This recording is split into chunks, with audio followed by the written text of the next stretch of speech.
Meus irmãos, bom dia. Que a doce paz do nosso Senhor Jesus esteja com todos vocês. Eu me sinto muito da casa aqui. Eu digo que minha igreja aqui em Goiânia é a Fortes.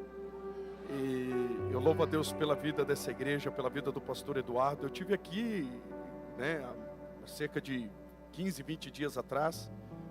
E Deus nos trouxe de volta. Eu falei para ele que eu estaria aqui. Ele falou, não, pelo menos vamos dar um jeito. E encaixou a agenda, deu certo. E eu fico muito feliz. Quando a gente tem aquele cuidado, de não ficar batendo muito, de ficar indo muito na casa de alguém. E eu estava bastante preocupado. Ele falou assim, não, desarma. É sempre bom te receber aqui. Você é família. E eu quero louvar a Deus pela vida dele, pela vida da pastora Jordana. Nós temos uma aliança. Ele bem frisou aqui. Todas as vezes que ele me chamou, eu vim com o coração aberto, desprendido, porque não tem a ver com púlpito, tem a ver com uma mesa. Eu sempre digo que a mesa ela revela o coração. O púlpito ele revela o dom, mas a mesa revela o coração. Então é bom estarmos juntos na mesa, porque é na mesa que as alianças são estabelecidas, Então louvo a Deus pela vida deles, pela vida dos irmãos que nos servem, nos bastidores, cuidando da gente. Cheguei pela manhã, tinha uma mesa de um café ali maravilhoso. Essa é uma igreja com muita excelência. Glória a Deus pela vida de vocês. Eu vou pregar essa manhã sobre discernimento espiritual. Você vai aprender essa manhã como saber se é de Deus ou se não é de Deus. Talvez essa seja uma das grandes perguntas que nós fazemos. Como descobrir que algo é de Deus? Como entender que Deus está nesse negócio sem eu saber que Deus está nesse negócio? As dúvidas surgem muito nesse momento. Então eu quero falar sobre isso. Mas antes, eu lancei meu livro aqui há cerca de 20 dias atrás. E muitos irmãos aqui já leram, já me deram feedback. Mas você que ainda não adquiriu, você que ainda não leu, você que ainda não adquiriu, eu vou estar lá no final para te atender. Vou fazer uma dedicatória para você. Graças a Deus esse livro está sendo muito bem vendido. Eu creio que logo logo nós estaremos na lista da Veja, do livro mais vendido da semana. Quase bateu na trave semana passada. Eu estou ansioso esperando os números dessa semana. Estamos crendo em nome de Jesus. Eu vou estar lá fora, quero fazer uma dedicatória, te atender. Eu tenho certeza que você vai ser grandemente abençoado. Governe sua mente, supere fortalezas e alinhe seus pensamentos à vontade de Deus. Sem perca de tempo, abra sua Bíblia em 1 Samuel, capítulo de número 22. 1 Samuel, capítulo de número 22, nós vamos ler até o verso de número 3. Quem achou, diga amém. Davi, portanto, partiu dali. Então Davi se retirou dali e escapou para a caverna de Adulão. E ouvindo os seus irmãos e toda a casa de seu pai, desceram ali para ter com ele. Verso 2. E ajuntou-se a ele todo homem que se achava em aperto, todo homem endividado, todo homem de espírito desgostoso. E ele se fez capitão deles. Diga comigo, ele se fez capitão deles. E eram com ele uns 400 homens. Verso 3 para encerrar.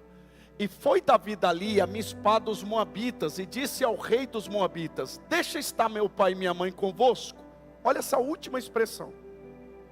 Até que eu saiba, ou até que saiba, o que Deus há de fazer de mim. Diga comigo, até que eu saiba. Não, me ajuda, eu sei que você toma o café da manhã. Diga comigo, até que eu saiba o que Deus há de fazer de mim. Você sabe o que Deus vai fazer? Você tem esse entendimento? Até que eu saiba o que Deus há de fazer de mim.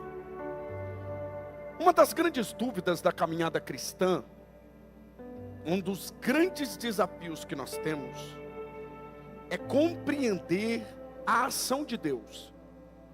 Porque você talvez me pergunte, pastor Júlio, por que é tão difícil entender a vontade de Deus?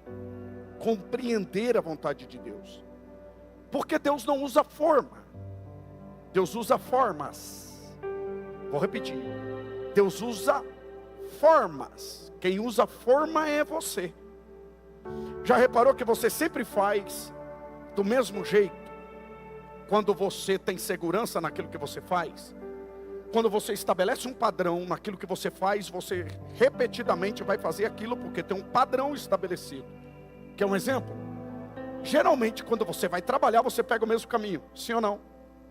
Geralmente quando você vai se movimentar, você sempre vai para o caminho da segurança, porque você está acostumado a passar ali. A rotina, o cotidiano, aquilo que você faz costumeiramente gera o quê? Segurança. Aquilo estabelece uma segurança porque há um padrão dentro de você que faz com que você sempre siga aquela rotina. Só que com Deus não existe isso. Porque Deus não usa uma forma, Deus usa formas. E esse é o desafio nosso, esse é o grande desafio que nós temos, entender esse desejo de Deus, dentro dos ciclos, dentro das estações, dentro do momento, dentro de uma decisão urgente. O que eu faço? Já reparou que quanto mais maduro você se torna, mais difícil fica decidir? Por quê? Por que isso acontece? Quanto mais maduro, mais temor de Deus. Quanto mais temor de Deus, mais zelo e cuidado você tem com as decisões. Porque a sabedoria faz você medir as decisões pelas consequências. Porque inconsequente, ele toma a decisão a revelia, ou seja, ele toma a decisão de qualquer jeito, sem se preocupar com as consequências. Mas a maturidade faz você medir. Se eu comprar esse carro agora, eu vou ter uma dívida que eu não preciso para agora. E se eu tomar essa ação agora, eu vou entrar num momento que eu não preciso entrar agora. Aí você vai estabelecendo prioridades. As prioridades vai fazendo com que você se mova com sabedoria. Porque o sábio é aquele que ele sempre calcula as consequências das suas decisões. Quanto mais cuidado, quanto maior o cuidado com as decisões ou com as consequências delas, mais sábio você é. Por quê? Deixa eu te dizer. Nem todos aqui estão na prova. Provação é um lugar que Deus te coloca para te moldar. Mas tem gente aqui que não está sendo moldado por Deus. Tem gente aqui que está sofrendo os frutos das suas decisões. E nós precisamos entender o que é provação e o que é consequência. Outro dia uma jovem de 16 anos chegou em mim e disse assim: pastor Júlio, ora para mim, estou grávida. Aí eu olhei para ela e falei assim: você quer que eu ore para quê? Para Deus fazer você engolir o bebê? Para você pensar. Eu posso até orar por você, filha, mas o bebê vai continuar aí. E você vai ter que assumir. Como diz mamãe, quem pariu Mateus? Se você não convidou Deus para participar das suas decisões, não busque Deus para participar das suas consequências. É esse o nosso erro, querer que Deus participe das consequências, quando Deus não esteve junto nas decisões. Porque Deus só participa da colheita, quando Ele também faz parte da semeadura. Está fazendo sentido, sim ou não? Porque aí a gente está aqui, Senhor, me tira da prova. E Deus está dizendo: filho, se eu tirar você daí, você não cresce. Se eu tirar você daí, você não amadurece. Aí eu pergunto para você: você está sendo provado ou você está sofrendo os frutos das consequências das suas decisões? Cuidado com as suas decisões. Ah, pastor Júlio, eu errei na decisão, e agora o que eu faço? A misericórdia do Senhor vai te alcançar, a graça do Senhor vai te alcançar. Deus não rejeita um coração contrito. Deus, a misericórdia dele vai alcançar você. Ele vai te ajudar nessa colheita, porém você vai precisar amadurecer com ela. Eu sei que você está refletindo essa manhã. O que faz de Davi, e eu quero aprofundar para a gente caminhar aqui. O que faz de Davi o homem segundo o coração de Deus e o maior rei de Israel não é as conquistas geográficas que ele conquistou para Israel como um grande rei. Porque Davi, quando em tempo de paz, ele sentava no trono e reinava. Mas em tempo de guerra, ele colocava uma armadura de soldado, uma couraça de soldado, e ele ia para a batalha, porque ele entendia os ciclos. Em tempo de paz, eu sento no trono e reino. Mas em tempo de guerra, eu vou para a batalha. Porque não adianta querer reinar em tempo de guerra. Se o tempo está pedindo, se a estação está pedindo guerra, chegou a hora de pegar a espada e ir para a batalha. Mas se a estação está pedindo paz, o que você faz? Não provoca guerra. Calma. Esse discernimento de Davi é poderoso, porque Davi conseguia compreender o que era necessário para cada estação. O que faz de Davi um homem segundo o coração de Deus, não é a sua galeria de troféu, não é o mapa de conquistas, não é os salmos que ele salmodiou, as canções que ele cantou, as composições poderosas que ele fez, a harpa que ele tocava com um dom maravilhoso, não! O que faz de Davi um homem segundo o coração de Deus era o cuidado que ele tinha para não sair de debaixo dessa vontade. Porque no momento que ele saiu, quando ele foi confrontado pelo profeta Natan, naquele pecado que ele cometeu, o que ele fez? Ele escreveu o Salmo 51 e ele se movimentou debaixo da presença de novo. Porque nós não podemos sair debaixo dessa nuvem, a gente não pode sair. E Davi é um homem segundo o coração de Deus, porque ele sabia discernir. Quando ele recebe a ordem do pai para ir para a batalha, ele estava na rotina. Ele estava indo fazer algo que também fazia parte da sua rotina. Ver como os irmãos estavam na batalha. Ele está indo levando pães e queijos, um alimento para os irmãos.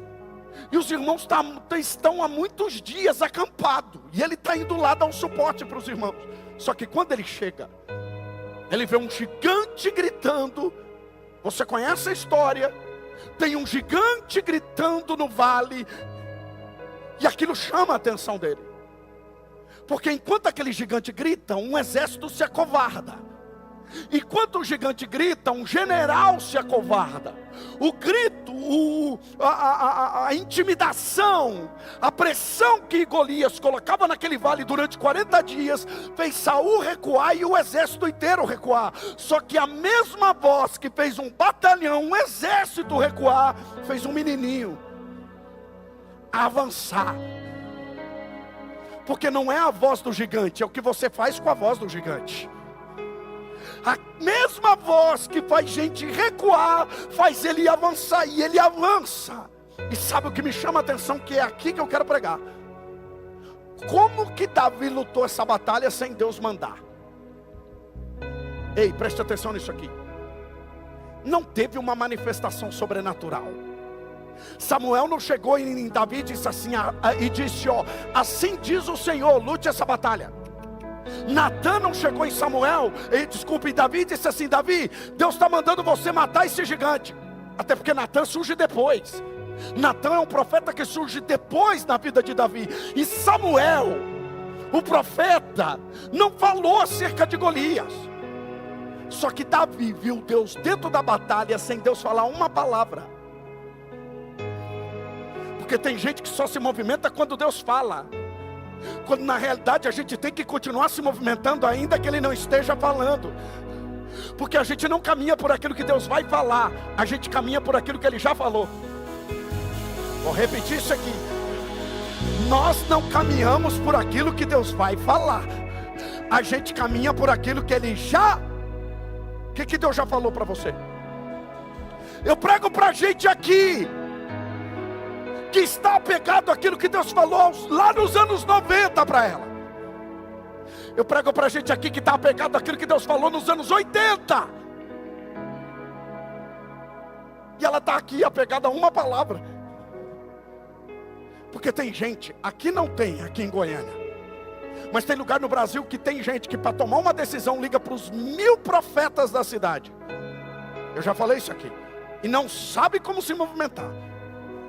Só que, eu estou dando uns gritos porque tem gente dormindo, cutuca ele aí. Só que, o que me chama a atenção, é que Davi viu Deus na batalha, sem Deus falar uma palavra. Porque às vezes a voz de Deus não é audível, mas a movimentação de Deus é perceptível. Tem hora que Deus não vai falar, mas daí tem hora que você não vai ouvir, mas você vai ter que ter uma visão aguçada para você ver. Deus está nesse negócio. Aí a esposa, que é a águia, chega no marido e diz: amor, Deus está nesse negócio. Mas amor, Deus não falou, mas eu estou vendo, Deus está nesse negócio.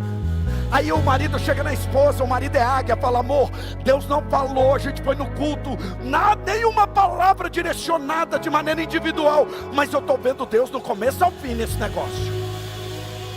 Aprenda a ver Deus na batalha, sem que Deus diga nada. Mas para isso você precisa ter uma audição aguçada e uma visão poderosíssima. Aprenda. Isso aqui é poderoso, porque Davi vai avançando no território. É aqui o segredo. Eu não estou vendo e não estou ouvindo. O que eu faço, pastor Júlio? Caminha. Porque gente parada não tem revelação. Vou repetir: gente parada não tem revelação. A revelação só vem no movimento. Diga comigo: a revelação só vem no movimento. Se movimenta, irmão. Vai visitar, vai lá no corredor, pisa no apartamento, vai lá na garagem de carro, anda com o carro, faz test drive, caminha. Deus vai falar com você no movimento. Porque água parada junta bicho. Presença do Espírito Santo está no movimento. A Bíblia diz lá em Gênesis que o Espírito do Senhor pairava sobre a face das... Tem um rabino que diz que quando Deus criou o mar estava parado. Sabe por que o mar movimenta? O Espírito do Senhor pairando sobre a face das águas. Por isso que a voz de Deus é como o som de muitas... Por que a voz de Deus é como o som de muitas águas? Porque o Espírito do Senhor paira sobre as águas. Aleluia. Porque aquele que crê no Senhor, rios de águas vivas flui. É a comunicação do céu fluindo de dentro para fora. Levanta a mão para receber, mãe, pai, filho, filha que está aqui. Eu profetizo o fluir da comunicação do céu sobre a sua vida. Você vai ouvir Deus na segunda-feira, vai ver Deus na terça, vai ouvir Deus na quarta, vai ver Deus na quinta, vai ouvir Deus na sexta, vai falar com Deus no sábado. A comunicação do céu vai fluir de dentro para fora. Quem recebe essa palavra faz alguma coisa aí. Aleluia.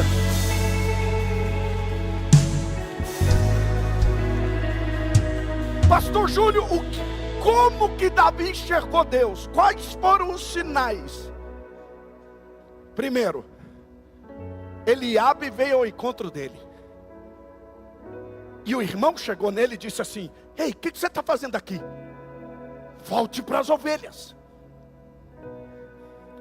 A oposição revela que Deus está no negócio. Vou repetir. Que é um sinal que Deus está no negócio. Olha para o nível de oposição que você enfrenta. A resistência de pessoas prova que Deus está nesse negócio. Gente íntima, gente que caminha perto de você vai ter dificuldade de compreender. Eliabe saiu e quis que ele fizesse o quê? Volte para as ovelhas. Quantas pessoas não querem que você avance? Elas apontam aquilo que você estava fazendo ou aquilo que você já fez, porque elas querem tirar o foco daquilo que está diante de você. Pega isso aqui: sempre que Deus estiver no negócio, o diabo vai usar pessoas para tirar você dessa direção. Olha aqui, Deus não te chamou para ser unanimidade. A unanimidade é perigosa. Guarde isso.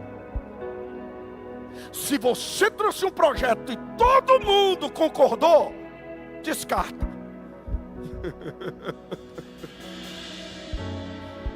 Eu vou te dar uma chave aqui poderosa. Se você está fazendo algo que não tem oposição nenhuma, desconfia. Projeto de Deus encontra resistências.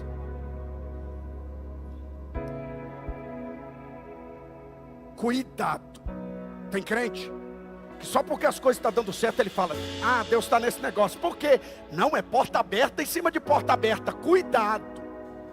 Jonas encontrou uma passagem para o lugar que ele queria, com barquinho para o lugar que ele queria, tudo dando certo. Aí eu pergunto: Deus estava no negócio? Cuidado ao ver o negócio saindo do seu jeito e você dizer: Deus está nisso. Cuidado. Cuidado. Sansão também viu as coisas dando tudo certo. Onde ele foi parar? Irmãos, se você não tiver vindo daqui, e Satanás não tiver vindo de lá, é porque você está lutando do lado dele. É porque você está caminhando do lado dele. Porque a caminhada com Deus é você daqui e o diabo vindo de lá. Mas quem está do seu lado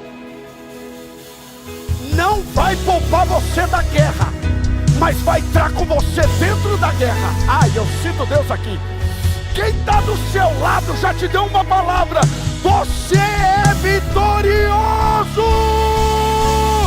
Só quem crê. Aleluia. Só que o que eu faço, pastor Júlio? Não perca tempo com oposição. Qual é o segredo? Discernimento espiritual. Para de ficar perdendo tempo com isso. Já reparou que às vezes você pega, agora ela vai me ouvir, aí você pega o áudio, 5 minutos de áudio, desabafando. Aí o Espírito Santo fala: arrasta e joga no lixo que dói menos. Joga na lixeirinha aí. Você está escrevendo aquele textão, aí vem Deus e fala assim: apaga que dói menos.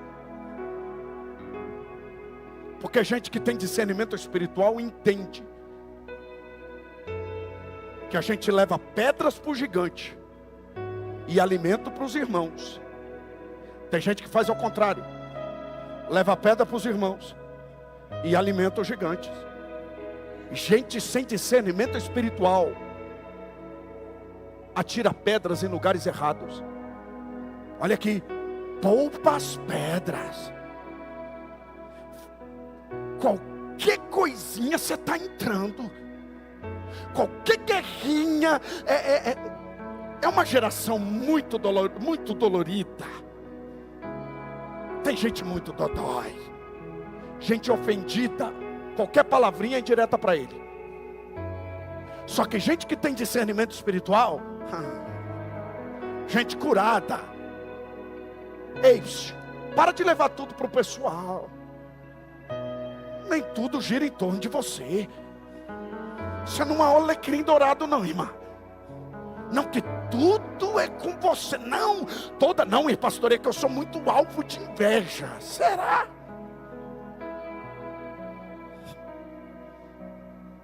Será? Você poupa. Davi não perdeu tempo com Eliabe. O que o Davi fez? Eu estou focado no gigante. Não tenho tempo para ficar explicando. Não, olha aqui, para de dar explicação. A oposição não quer saber o que você tem para falar. Eles só querem te parar. Só que quem tem um gigante para enfrentar, não perde tempo para ficar escrevendo, mandando textão, mandando áudio, se explicando. Ó, eu quis dizer, não, você entendeu assim? Come desse jeito, eu sei o que eu quis dizer e está tudo certo. Eu não sei se Deus está falando com você essa manhã. Deus vai fazer você poupar energia para as batalhas certas. Quem recebe essa palavra? Oh, aleluia, eu sinto Deus aqui. Como que Davi entendeu que Deus estava nesse negócio? Segundo, porque toda batalha que Deus coloca, você tem uma recompensa. Davi começou a andar dentro da batalha e perguntar. Por isso que é importante fazer pergunta. Faça pergunta para você mesmo. Por que ela está agindo assim? Por que eu estou me comportando desse jeito? Por que eu vou lutar essa batalha? Davi começou a perguntar: quem matar Golias vai ganhar o quê? Porque se a guerra não me oferece despojos, se a guerra não me oferece recompensa, para que eu vou lutar? Só para provar que eu estou certo? Só para provar que eu tenho razão?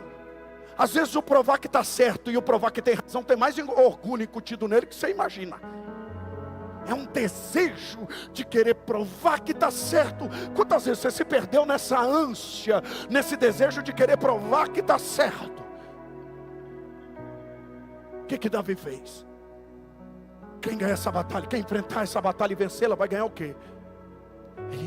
Os soldados começaram a explicar para Davi: quem matar Golias. Irmãos, a guerra que Deus quer que nós venhamos lutar. E eu entrei aqui, eu estava lá na salinha, eu ouvi cantando: assim que eu luto minhas guerras. Ei, como que você tem lutado as suas guerras?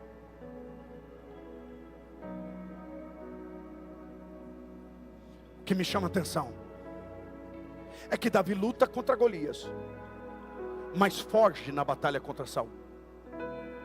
O que me chama a atenção é que Davi contra Golias ele avança, mas contra Saul ele faz o quê? Ele recua.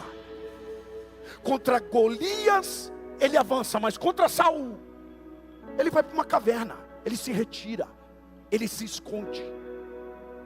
Entenda isso.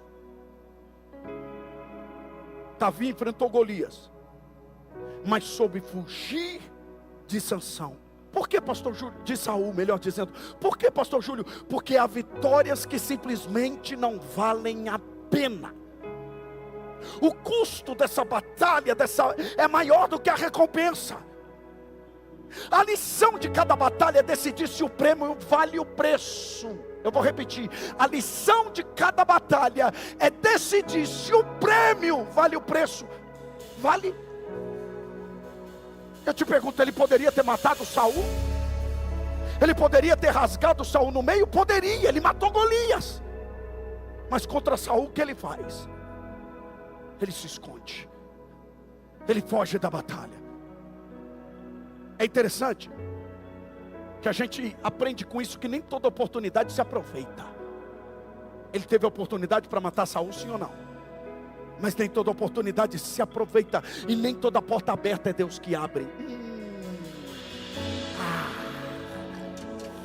Eu vou repetir: nem toda oportunidade se aproveita, e nem toda porta é Deus que abre. Cuidado com as propostas, e Deus vai permitir que você seja tentado. Cuidado. Só porque a proposta surgiu, não quer dizer que é de Deus. Deixa eu te contar uma experiência rapidinho. Eu era líder de jovens lá em Foz do Iguaçu. Eu não sei se eu já contei isso aqui. E chegou um dos jovens, a gente que lidera jovens, a gente vê qual é os jovens mais comprometidos, mais engajados. Sempre tem. E um desses comprometidos se afastou. Eu vi que ele começou a se afastar. Eu vi que ele começou a sumir. Aí um dia ele trouxe a namorada dele para a igreja, e ele sentou lá no meio, e ele era aquele camarada envolvido. Eu fiz um sinal para ele: quero falar com você depois. Aí no final do culto eu corri para conversar com ele e falei assim: fulano, como é que você está? Estou bem. Tem certeza? Tem. Mas você não está... É que eu estou trabalhando demais. Aquelas desculpas que não cola, mas a gente dá. Estou trabalhando demais, a correria está grande. Mas ele também trabalhava demais e estava envolvido. Falei: olha, eu vou orar por você. A partir de agora você está no meu joelho, porque não é assim. Você é um dos jovens mais comprometidos que eu tenho do meu lado, e de repente você desanima. Deus vai trazer à luz algumas coisas. Ele tomou um susto, porque eu confrontei ele. Aí no outro sábado, que os cultos de jovens na nossa igreja lá era no sábado, no outro sábado ele veio, depois do confronto. Eu acredito que ele se incomodou a semana toda. Aí ele trouxe a namorada, sentou um pouquinho mais para frente. Aí foi ele que fez o sinal: quero falar com você depois. Falei: ok. No final do culto fui conversar com ele, cheguei perto dele e abracei. E naquela conversa ele falou assim: Júlio, eu preciso te mostrar algo, vem comigo. Eu comecei a ir para a direção do estacionamento da igreja. De repente ele chega numa moto, na moto dele, e ele abre Ele puxa o banco, e ali no tanque de gasolina, o tanque estava dividido. Porque eu moro em Foz do Iguaçu, no Paraguai. É Foz do Iguaçu, fronteira com o Paraguai. E o que ele fez? Ele dividiu o banco, o tanque do carro. Uma parte para o combustível e outra parte para colocar mercadoria. Muito comum lá. E ele me disse: eu fiz isso para passar lança-perfume no Paraguai para Foz. E ele disse: Júlio, sabe o que me tenta? É que tem gente ganhando num dia o que eu levo um mês para trabalhar para ganhar. E eu preciso casar. Só que eu estou numa luta, porque eu não consegui passar um lança-perfume ainda. Porque eu estou numa batalha, eu estou que não me aguento. E eu estou numa crise. Eu falei: você quer que eu fale o quê? Ele diz: não sei, me dá uma palavra. Eu falei: você já tem? Você já sabe o que deve fazer? Você já sabe que isso não é de Deus. Ele falou: Júlio, mas eu preciso casar. Eu falei: eu sei que você precisa de tanta coisa, mas você vai... Falei: amigo, com Deus não tem jeitinho. Deus não quebra princípios para abençoar ninguém. Deus não inverte valores para abençoar pessoas. Entenda, o que vem do céu vem puro. O que vem do céu vem dentro da vontade dele. E você não precisa burlar a lei dos homens. Você já sabe o que fazer. E eu virei as costas e deixei aquela palavra com ele. Hoje em Foz do Iguaçu, ele casou com aquela moça. E hoje ele em Foz do Iguaçu tem 4 lojas. Aleluia. Próspero. E ele senta comigo. Várias vezes eu tenho oportunidade de sentar com ele. E ele sempre diz: Júlio, obrigado por aquela palavra. Porque aquelas pessoas que estavam ganhando dinheiro naquela época, boa parte deles caíram presos, tiveram a ficha suja. E eu, graças a Deus, nunca entrei numa cadeia, nunca fiquei preso. Porque eu entendi que o que Deus tem para mim, aleluia. Eu não sei se tem alguém que precisa ouvir essa palavra hoje. Para de querer ajudar Deus. Deus não precisa da sua ajuda para te abençoar. Deus só precisa do seu posicionamento. Olha aqui para mim, eu vou falar porque Deus manda. Desceu e eu vou falar. Se você quiser comer, come. Se você quiser rejeitar, rejeite. Deus não abençoa coração corrupto. Deus não abençoa a gente que burla a lei dos homens. Tudo que vem de Deus, aleluia, vem puro. E o que vem de Deus, aleluia, está debaixo da santidade dele. Quem crê nisso faz alguma coisa aí.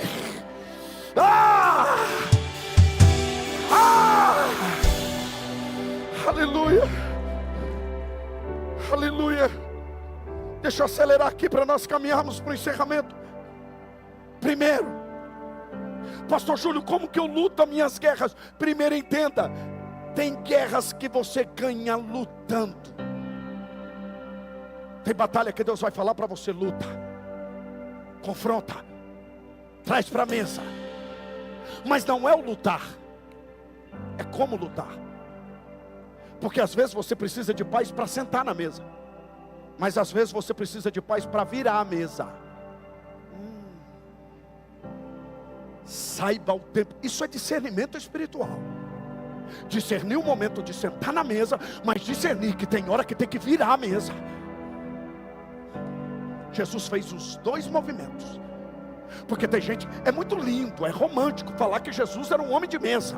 Sim, Jesus sentou na mesa por muitas vezes, mas ele também virou. E o texto diz que ele virou irado, só que ele não pecou. É possível irar e não pecar? A ira de Deus é a ira da indignação. Não é a ira da mágoa, não é a ira do ódio, não é a ira que faz você machucar e ferir pessoas. A ira de Deus que faz você não pecar é a ira da paz. É a ira do entendimento. Eu estou fazendo aquilo que Deus mandou. Às vezes você vai ter que ter paz para virar a mesa que a sua filha está sentada. Às vezes, pai, você vai precisar de paz para ter autoridade para virar a mesa que o seu filho está sentado. Aqui dentro de casa não. aqui na minha casa. Você quer fazer isso? Depois que você casar, quando eu te levar para o altar e eu olhar diante de Deus e dizer: cumpri meu papel de pai e mãe, agora é com você. Você faz lá. Aqui não. Aqui existe autoridade. Porque às vezes você precisa disso. Às vezes Deus vai te chamar para a linha de confronto. Não fuja do confronto. Se o tempo está pedindo confronto, tenha paz para virar a mesa. Às vezes no casamento a gente precisa virar a mesa com o cônjuge. Quantas vezes minha esposa chutou a mesa que eu estava sentado e disse: rapaz, presta atenção. Mas quantas vezes minha esposa virou a mesa e a gente ficou dias sem se falar. Existe casamento? Irmão, casamento sem confronto não tem crescimento. Casamento que não existe confronto é um lapidando o outro.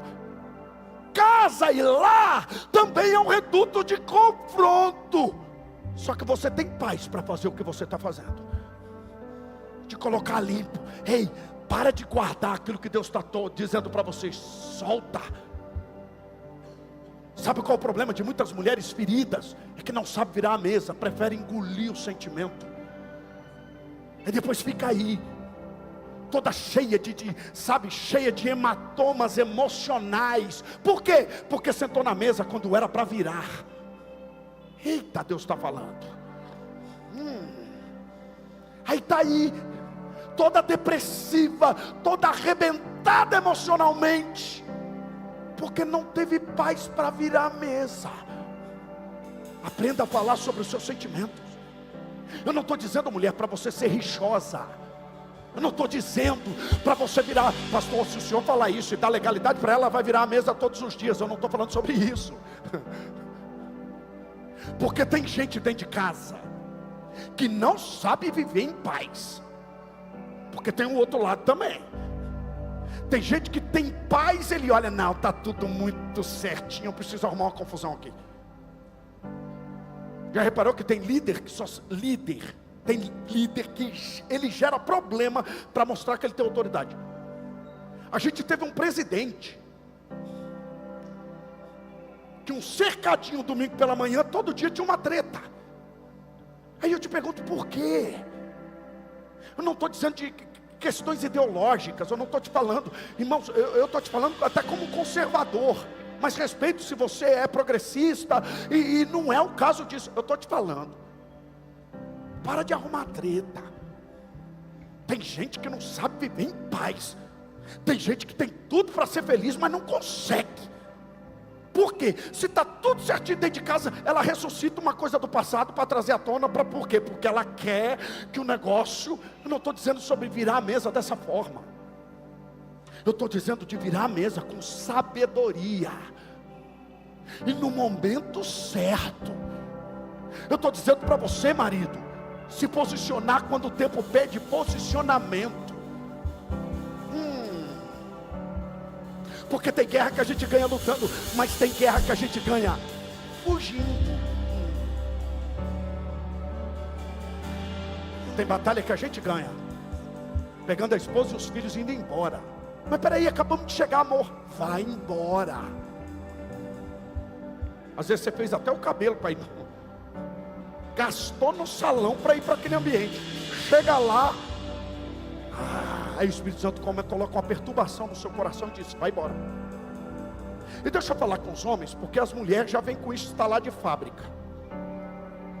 Mulher já tem o drive, e lá fora ela é chamado de intuição feminina, mas no reino de Deus a gente chama de discernimento espiritual. Mulher faz leitura de ambiente. Mulher sente cheiro de cobra. Aqui tem mulher assim? Se tem, diga amém. Mulher que sente o cheiro da... E homem, se sentou, sorriu, é o seu melhor amigo. Acabou de conhecer. Tem 2 dias que está andando junto. Meu melhor amigo, amor, achei meu melhor amigo. A esposa está dizendo...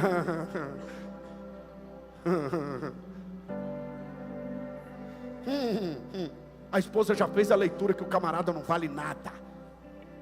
A esposa já fez a leitura que, sabe? E ele está dizendo, o meu melhor amigo. Cuidado com esse negócio. Discernimento espiritual é entender o que está por trás da bajulação. Por isso que Jesus disse, no comissionamento dos 70, seja simples como uma pomba e prudente como uma. Sabe o que é simples como uma pomba? Se você sentar numa praça, num banco de praça, e ficar dando alimento para a pomba, você pega ela na mão, em menos de 2 semanas, se você for todos os dias, você pega ela na mão, você ganha ela. Só que se Jesus só falasse da simplicidade da pomba, ia ter um problema. A gente ia ser capturado fácil. Só que aí Jesus traz o que? Ao outro extremo. Jesus vai para o equilíbrio. Mas seja simples como uma pomba e a serpente é sagaz. Discernimento espiritual tem a ver com sagacidade, perspicácia. Tem crente que não vê nada, não enxerga nada. E discernimento espiritual é ter visão espiritual. Tem alguém comigo na mensagem? Diga amém. Visão. Sabe, a serpente, ela cuida para dar o bote, ela tem cuidado, ela sabe o momento certo de atacar. O que Deus está dizendo para você? Cuide. Mas tem gente que não. Tem gente que ele leva só a simplicidade da pomba. Olha aqui para mim, seja crente, cheio de Deus, mas cuidado. Vou falar uma coisa que eu já falei aqui. Até para fazer obra social, a gente tem que ter cuidado. Às vezes a gente tem que fugir da guerra dos outros, porque tem gente que compra a guerra de todo mundo, traz a batalha dos outros para dentro de casa. Sabe, ver o irmão numa batalha, mas é meu irmão, vai então, entra. Não pastor, porque nós temos que ser generosos. Olha aqui para mim, cuidado com esse negócio. Se tivesse uma cesta básica, o filho pródigo não teria voltado para casa. Eu vou repetir, se tivesse uma cesta básica, o filho pródigo teria voltado. Para de alimentar a gente que está fugindo da graça. Para de ficar se comprometendo com gente que não quer nada com nada. Para de querer ajudar a gente que não se ajuda. Para de gastar energia querendo mudar quem Deus não chamou você para mudar. Para de querer transformar. Pastor, vai nessa. Porque nós temos que ser generosos. Seja generoso, irmão, mas tenha prudência. Tem gente pagando preço porque entrou numa guerra que não era dele. Comprou batalha dos outros. Foi fazer o que Deus não mandou para fazer. Essa mensagem, isso aqui. Tem guerra que a gente ganha. Diga comigo, tem guerra que a gente ganha fugindo. Aprenda a fugir das batalhas. Se José tivesse encarado aquela batalha dentro da casa de Potifar, José tinha caído. Tem batalha que os fortes vão perder a batalha. Tem batalha, pastor Eduardo, que a gente precisa reconhecer que somos fracos. Existem pessoas que estão perdendo batalhas porque estão lutando aquilo que Deus está dizendo, foge. Senhor, me dá vitória nessa guerra. E Deus está dizendo, não foi eu que te coloquei aí, sai, foge, poupa energia. Irmão, sai do grupo do WhatsApp se for necessário. Desliga, coloca em modo silencioso. Não entra. Você vê que o clima ferveu. Preserva a sua comunhão com Deus. Depois do culto, saia daqui vigilante, porque o diabo vai querer roubar aquilo que foi ministrado aqui.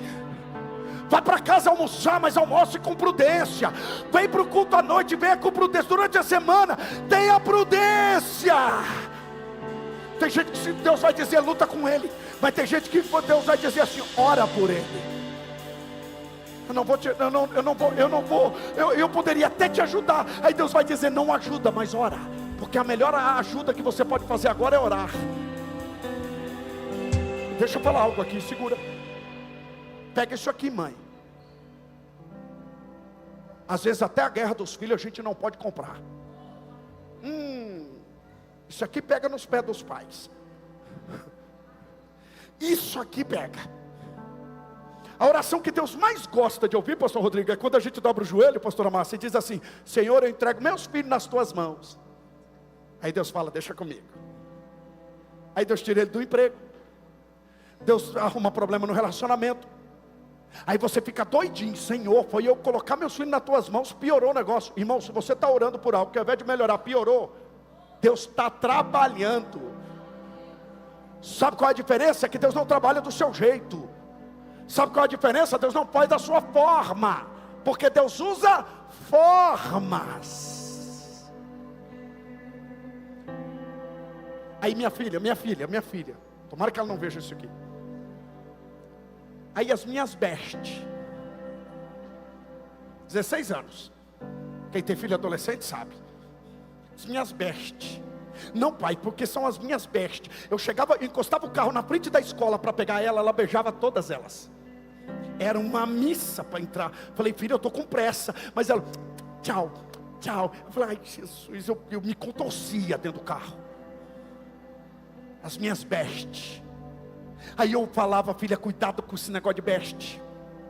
Cuidado com esse negócio, cuidado, porque pai e mãe sempre estão alertando. Aí eu falei assim para minha esposa, já que não adianta falar, vamos orar. Senhor, trabalha. O que aconteceu? Uma amiguinha inventou uma calúnia, uma fofoca dela na escola, esparramou e ela descobriu. Ela chega da escola, entra dentro do quarto e começa a chorar. Aí eu falei, o que será? O que aconteceu, Duda? Não quero falar com ninguém. Trancou no quarto. De repente a gente ouviu o celular. Você viu lá, fulana?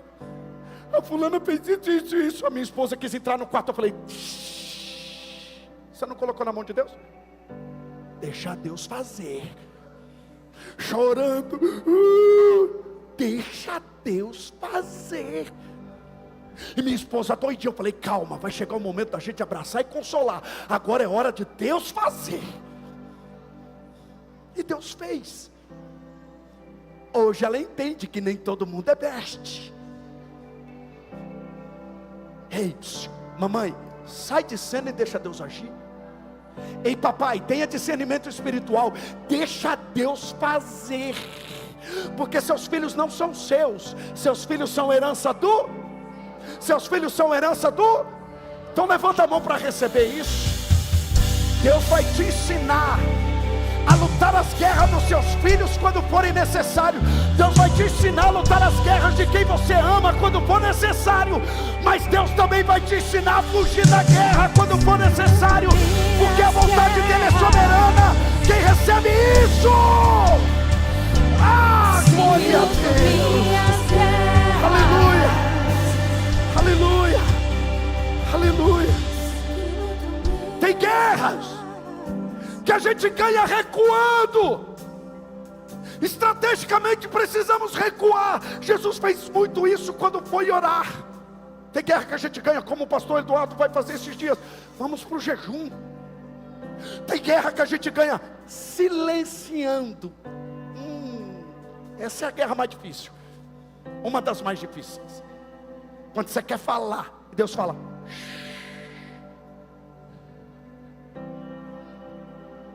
Diga comigo, tem guerra que a gente ganha em silêncio. Silenciar diante das provocações reflete a fé e permite que Deus esteja cuidando de nós. Aí pastor, tocaram na minha reputação. Cuida do seu caráter diante de Deus, que da sua reputação com os homens Ele cuida. Aí pastor, é o meu nome. Seu nome está no livro da vida, descansa. Aí pastor, vai colocar meu nome na boca do sapo. O sapo vai ter indigestão, seu nome vai queimar na boca do sapo. A poder do nome de Jesus. Ah pastor, mas tocaram na minha integridade. Descansa. Tem guerra que Deus vai falar, silencia. Irmão, essa guerra vai doer. Mas você vai ver Deus, quando Deus fala silencia, Ele toma a frente. Aí você vai ver gente chegando perto de você e fala assim, você tinha razão. Aí você vai ver gente chegando perto de você e dizendo assim, Deus é contigo. Porque a guerra que Deus manda a gente silenciar é a guerra que Ele mais fala, é a guerra que Ele mais trabalha, é a guerra que Ele mais opera. Diga comigo, Deus opera no silêncio. Diga comigo, Deus opera no silêncio. Aquietai-vos. Tem guerra que a gente ganha observando. Coloca para mim Êxodo 14, rapidinho, Êxodo 14. Diga comigo, tem guerra que a gente ganha, aleluia, observando. Êxodo 14 diz assim, olha que interessante. Moisés, porém, disse ao povo, na frente do mar vermelho, olha o que Moisés disse: não temais, estáis,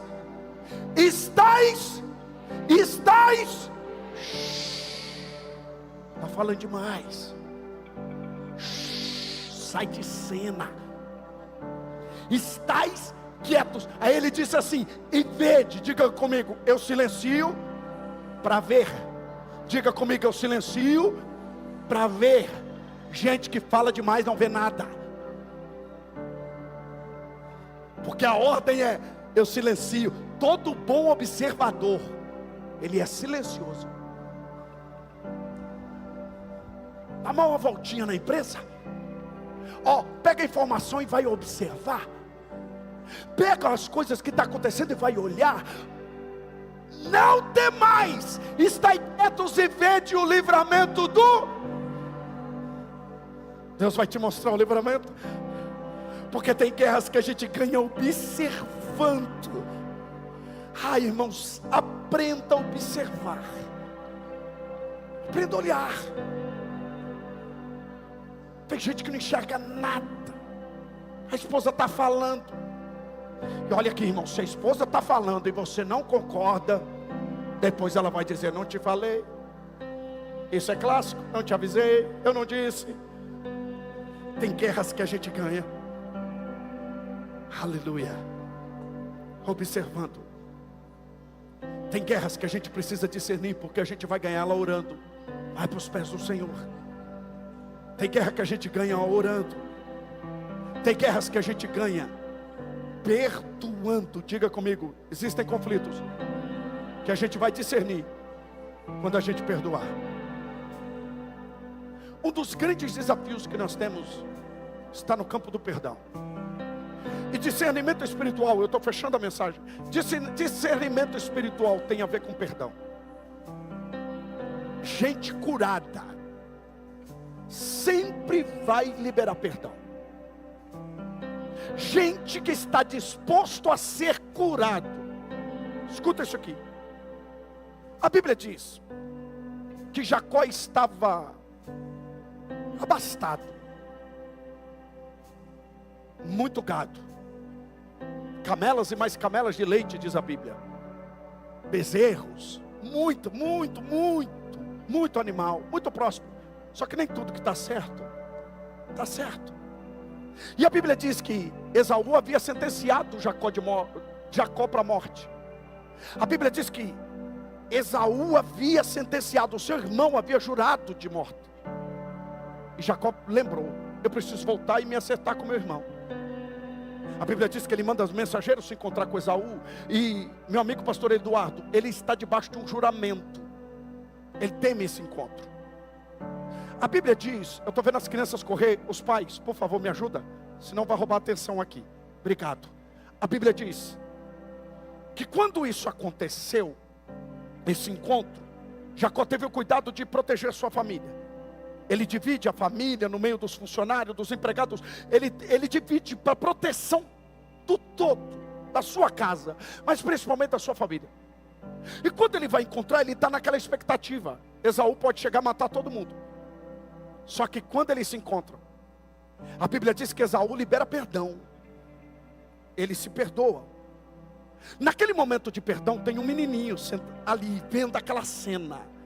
Ele está vendo o tio e o pai se perdoar. Esse menino se chamava José. Tempos mais tardes, ele tem um anel de Faraó, o grande rei do Egito, na mão. Ele é o governador do Egito.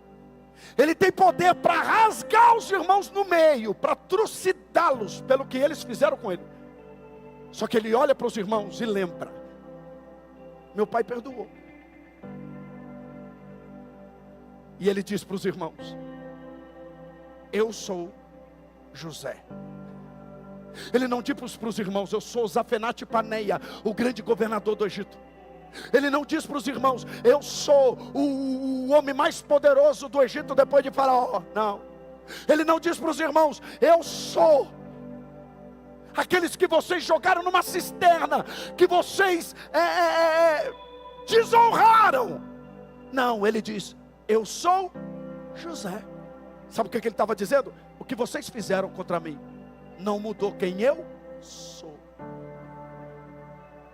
Eu sou José. O que vocês fizeram contra mim não mudou minha essência, não roubou de mim a minha identidade. Eu sou José. E o que ele fez? Ele liberou perdão. Por que ele liberou perdão? Porque ele viu o pai perdoar. Discernimento espiritual é entender que liberar perdão faz parte da nossa trajetória. Porque quando Davi foi para a caverna, a Bíblia diz que ele protegeu a sua casa, ele protegeu a sua família. Ele poderia ter dito para a família: vocês esqueceram de mim enquanto eu pastoreava ovelhas. Vocês esqueceram de mim. Quantas vezes eu quis estar na mesa com vocês e vocês não me trouxeram. E agora vocês estão descendo aqui na caverna, estão querendo proteção. Mas não foi isso que ele fez. Ele acolheu quem o feriu. Discernimento espiritual é entender que Deus vai colocar pessoas que te feriram para você acolher.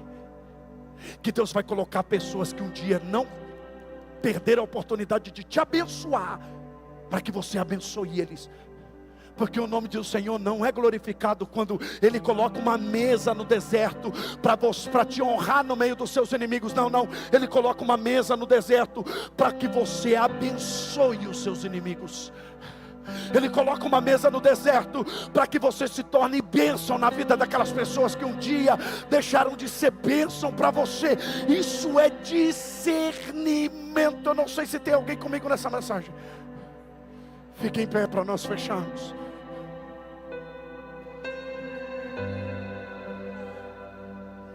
O grande desafio é compreendermos como que a gente vai lutar. Como a gente vai lutar? Eu te faço uma pergunta. Eu sei que as horas já foram. Eu sei que muita gente tem que correr ainda para fazer o almoço, mas eu preciso orar por você. Eu quero orar por alguém. Ainda que você tome os corredores ou tome aqui à frente, rápido. Eu quero orar por alguém que está enfrentando uma grande batalha. E a segunda-feira para você vai ser aquela segunda-feira. Você está com medo do que vai acontecer. E Deus te trouxe aqui para você ter discernimento. Deus falou com você essa manhã. Sai do seu lugar e vem aqui à frente rapidinho, que eu quero orar por você. Assim que eu luto minhas guerras, assim que eu luto minhas guerras, assim que eu luto, assim que eu luto minhas guerras. Venha para frente, venha. Você que está numa grande batalha. Assim que eu luto Quem sabe no seu casamento, com a sua parentela, eu não sei qual nível de batalha que você está enfrentando. Sai do seu lugar e venha que eu quero orar por você. Coloque essa batalha na mão de Deus agora. Coloque essa guerra na mão de Deus. Coloca. Aleluia. Parece que estou cercado, mas sou guardado por ti. Parece que estou cercado, mas sou guardado por ti. Parece que estou cercado, mas sou guardado. Assim que luto minhas guerras. Você que está aqui à frente, você vai fazer isso. Você vai colocar essa batalha na mão de Deus agora. Primeiro coloca essa pessoa. Se tem uma pessoa, coloca essa pessoa agora diante de Deus. Você vai trazer ela à sua memória agora. Se é um ambiente, se é uma geografia, traga essa geografia, esse ambiente agora para a presença de Deus. Memorize ela, mentalize ela agora. Mentalize o seu campo de batalha, mentalize agora essa pessoa. Mentaliza agora. Se for na área das emoções, traga diante de Deus agora. Traga diante de Deus. Coloca diante dele agora. Coloca diante de Deus agora. Feche seus olhos. Aleluia, coloca diante dele agora. Parece que você está cercado, mas você está guardado. Eu profetizo que essa será uma semana de surpresa da parte de Deus. Deus vai te ensinar a se movimentar. Deus vai te mostrar a presença dele no meio dessa batalha. Deus vai te colocar dentro dessa guerra agora. Deus está te dando posicionamento, sabedoria. Vem o rema da parte de Deus sobre a sua vida agora essa manhã. Vem o rema da parte de Deus sobre a sua vida essa manhã. Vem revelação da parte de Deus sobre você essa manhã. Agora, em nome de Jesus, receba sabedoria, receba sabedoria, receba. Desce sabedoria da parte de Deus. Você vai aprender a ser flexível, a ceder se for necessário. Você vai aprender a ceder alguns direitos, porque foi assim que Abraão ganhou uma guerra, cedendo para que o seu primo Ló se distanciasse. Às vezes você vai ter que abrir mão de algo para que alguém vá embora. Às vezes você vai ter que ceder para que alguém se desprenda. Deus está mostrando agora. Deus está te dando uma direção agora. Receba sobre a sua vida direcionamento. Aleluia. Paz para virar a mesa. Receba paz para virar a mesa. Receba paz para confrontar. Receba sabedoria para confrontar. Receba sabedoria para trazer a luz. Para trazer a luz essa situação. Receba em nome de Jesus. Aleluia. Receba sabedoria para trazer a luz. Traga a luz. Nós profetizamos em nome de Jesus. Toda mentira caia por terra. Tudo aquilo que está escondido venha à luz. Tudo aquilo que está tampando a sua visão caia. Todas as escamas que estão tampando a sua visão caia. Caia agora em nome de Jesus. Caia todas as escamas. Caia todo o ódio. Caia por terra todo orgulho. Cai por terra. Toda água amarga se torne água limpa. Agora, águas de Mara, águas amargas se tornem limpas agora, em nome de Jesus. Eu profetizo vitória nessa batalha. Vitória nessa batalha. Esaú, receba. Deus vai te dar um coração para que você perdoe Esaú. Deus vai te dar um coração de carne para que Esaú te perdoe. Deus vai mudar coração de pessoas. Deus vai ajustar o relógio da vontade dele sobre a sua vida. Há um ajuste de dentro para fora. Deus está te ajustando agora. Receba o ajuste de Deus. Receba a modelagem de Deus. Receba o padrão do céu dentro de você. Receba isso em nome de Jesus. Aleluia, aleluia. Vai. Desce com vinho novo, Senhor. Desce com uma revelação nova. Vira tempo. Vira estações. Traga discernimento. Em nome do Pai, em nome do Filho, em nome do Espírito Santo. Seja abençoado agora. Seja abençoado agora. Portas abertas pelo diabo se fechem. Portas, acessos liberados por Satanás sejam fechados. E que haja um fluir de Deus sobre portas. Que haja um acesso de Deus sobre você. Acesso nas finanças. Acesso nos recursos. Acesso na sabedoria. Acessos liberados sobre a sua vida. Quem recebe glorifica. Exalta. Exalta. Aplauda. Aleluia. Seja abençoado agora. Aleluia, aleluia. Feche os olhos. Eu oro por você que está enfrentando essa batalha. Eu oro por você que está enfrentando essa guerra. Que essa semana venha, aleluia, vitória de Deus sobre você. Que venha surpresas da parte de Deus sobre você. Que haja, aleluia, aleluia, aleluia, aleluia, aleluia, resolução de problemas. solução de problemas. Receba soluções, receba as alternativas, receba sobre a sua vida em nome de Jesus. Só quem pode aplaudir, glorificar, exaltar o nome Senhor, dele. vai. Glória a Deus. Quantos foram abençoados bem forte, diga glória a Deus.